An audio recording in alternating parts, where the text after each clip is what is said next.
പുകഴ്ത്തുന്നത് നമുക്ക് എത്ര വേണോ പുകഴ്ത്താം, എല്ലാവരും ആക്സെപ്റ്റ് ചെയ്യും. പക്ഷെ വിമർശിക്കുമ്പോൾ നമ്മൾ വിമർശിക്കുന്ന ആള് അറ്റാക്ക് ചെയ്യപ്പെടും. എന്തായാലും റിപ്പോർട്ടിനെ അടിസ്ഥാനപ്പെടുത്തി അല്ല ഈ കോടതിയിൽ കൊണ്ടുപോയി പരാജയപ്പെട്ടപ്പോൾ സംഭവിച്ച മാറ്റങ്ങൾ എന്നാണ് വളരെ വ്യക്തമായി നമുക്ക് മനസ്സിലാക്കാൻ. ഏറ്റവും അവസാനത്തെ വരി റിപ്പോർട്ടിൽ പറഞ്ഞിരിക്കുകയാണ്, കേരള സിലബസിലെ കുട്ടികൾക്ക് ഇനിഷ്യൽ സ്കോർ നൽകുന്ന കാര്യം പരിഗണിക്കാവുന്നതാണ്. അത് ഇങ്ങനെ ഒരു റിപ്പോർട്ടിൽ, സാങ്കേതിക റിപ്പോർട്ടിൽ അങ്ങനെ ഒരു വരി ഒരിക്കലും എഴുതാൻ പാടില്ല. കാരണം ഇത് എന്തിന്റെ ഇനിഷ്യൽ സ്കോറാണ്? ഇനിഷ്യൽ സ്കോർ നടത്തിയാൽ എത്രയാ കൊടുക്കേണ്ടത്, ആരാ കൊടുക്കേണ്ടത്, അങ്ങനെ കൊടുത്താൽ ഈ റാങ്ക് ലിസ്റ്റിന് എന്ത് സംഭവിക്കും, ഇതിന്റെ ശാസ്ത്രീയമായിട്ടുള്ള ന്യായീകരണം എന്താണ് എന്ന് പറയാതെ ഒരു വരി ചേർത്തിരിക്കുന്നു. അപ്പോൾ യഥാർത്ഥത്തിൽ ഈ പറഞ്ഞ പരിഷ്കാരങ്ങളൊക്കെ എങ്ങനെയാണ് നടത്തിയിരിക്കുന്നത് എന്നുള്ളത് അറിയാതെ ഇപ്പം നമുക്ക് ഈ ചർച്ച നടത്തേണ്ടി വരുന്നു.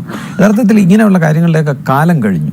ഒരു എക്സ്പേർട്ട് കമ്മിറ്റി 3-4 പേരുടെ ബുദ്ധിയിൽ മാത്രം ഒതുങ്ങേണ്ടതല്ല ഇത്തരത്തിലുള്ള പരിഷ്കാരങ്ങൾ. ഇതിന്റെ മുഴുവൻ ഡേറ്റ സെറ്റ് ഗവൺമെന്റ് പ്രസിദ്ധീകരിക്കണമായിരുന്നു. അതിന് ഒരു ഓപ്പൺ സോഴ്സ് ആയിട്ട് ഈ കാര്യങ്ങളെല്ലാം ലഭ്യമാക്കുകയും ആൾക്കാർക്ക് അതിനോട് പ്രതികരിക്കാനും, ഈ ഡേറ്റ സെറ്റ് പല വിധത്തിൽ ടെസ്റ്റ് ചെയ്തിട്ട് അതിനുണ്ടാകുന്ന വ്യത്യാസങ്ങളെക്കുറിച്ചുള്ള തർക്കങ്ങൾ ഒരു വലിയ വെബ്സൈറ്റിൽ ശേഖരിച്ച് അങ്ങനെയാണ് ഈ കാലത്ത് അങ്ങനെയാണ് മുന്നോട്ട് പോകേണ്ടത്. അല്ലാതെ ഒരു കമ്മിറ്റിയിൽ 3 പേരെ വെച്ചിരിക്കുന്നു, അവരുടെ ബുദ്ധി കൊണ്ട് ഈ പ്രശ്നങ്ങളെല്ലാം പരിഹരിക്കാമെന്ന് വെച്ചാൽ ഒരിക്കലും എത്ര ബുദ്ധിമാന്മാരായിട്ടുള്ള ആൾക്കാരാണെങ്കിലും അവരൊരുമിച്ചിരുന്ന് ചെയ്യുമ്പോൾ കാണാത്ത കാര്യങ്ങൾ മറ്റുള്ളവർ അതിനെ വിമർശന ബുദ്ധിയാ നോക്കുമ്പോൾ, പക്ഷേ ഈ വിമർശനം എന്ന് പറയുന്നത് വലിയൊരു പ്രശ്നമായിട്ട് മാറിയിരിക്കുകയാണ്. ഞാൻ കരുതുന്നു വിമർശിക്കുന്നത് വലിയൊരു സേവനം, പൊതുജന സേവനമാണ്.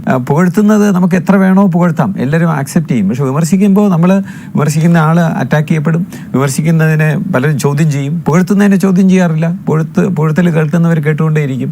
അപ്പോൾ ഇവിടുത്തെ പ്രശ്നം അത് വിമർശന ബുദ്ധിയ ഉണ്ടാക്കിയ റിപ്പോർട്ടല്ല എന്നാണ് എനിക്ക് പറയാനുള്ളത്. കാരണം എക്സ്പേർട്ട് കമ്മിറ്റി റിപ്പോർട്ടിനകത്ത് ഒരിടത്തും തന്നെ ഈ പരിഷ്കാരം ഇപ്പം നടത്തണമെന്ന് പറഞ്ഞിട്ടില്ല എന്ന് മാത്രമല്ല, അത് പ്രത്യേകം പറഞ്ഞിട്ടുണ്ട് അതിപ്പോൾ നടത്തരുതെന്ന് പറഞ്ഞിട്ടുണ്ട്.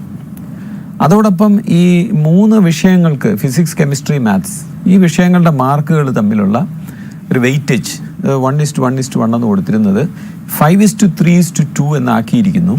അത് എക്സ്പേർട്ട് കമ്മിറ്റി പറഞ്ഞിട്ടല്ല.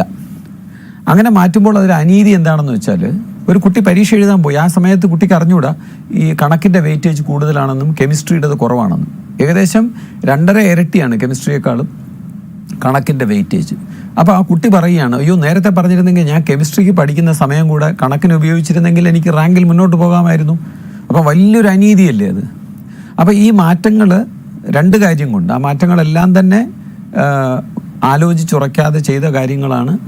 2, അത് പരീക്ഷയുടെ റിസൾട്ട് വരുന്നതിന് തൊട്ട് മുമ്പായിട്ട് ഈ മാറ്റങ്ങൾ വരുത്തുകയും, അനീതിപൂർവമായിട്ടുള്ള ഈ മാറ്റങ്ങൾ വരുത്തുകയും, അതിന് ഒരു എക്സ്പേർട്ട് കമ്മിറ്റിയുടെ വളരെ സാങ്കേതിക സങ്കീർണതയുള്ള കാര്യത്തിന് ഒരു കമ്മിറ്റിയുടെ റെക്കമെൻഡേഷൻ ഇല്ലാതെ മുന്നോട്ട് പോയിരിക്കുന്നു എന്നുള്ളത് വളരെ ദൗർഭാഗ്യകരമാണ്.